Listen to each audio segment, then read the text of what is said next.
New York State Police today are taking a dive into the freezing waters of Lake George for the final step of the winter in-service. Members of the New York State Police dive team took a plunge into the freezing Queen of Lakes today, training under and on top of the ice. Training is everything. There's a lot of teams across the country that have dive teams that don't have a standard training program, and unless you get guys in the water and do a training on a constant basis, you lose that proficiency in the water.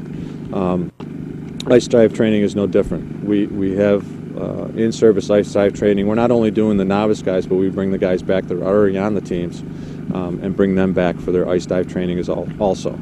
New dive team member Trooper Thomas Manny says ice diving is harder because before you could head into the waters, you have to break the ice.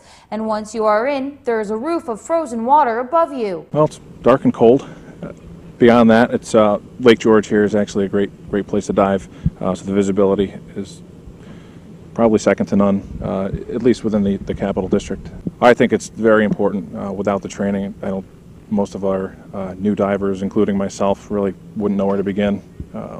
Special way to cut a hole through the ice, techniques to actually dive under the ice.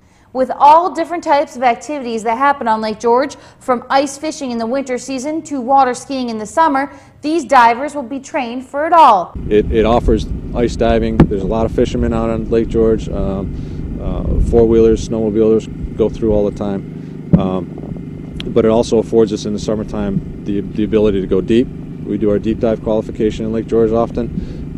That's 132 feet, and it's great clarity. Guys can see. I think they're getting 20 to 25 feet of visibility today.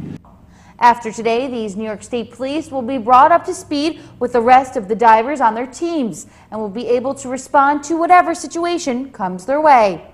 For Look News, I'm Megan McDavid.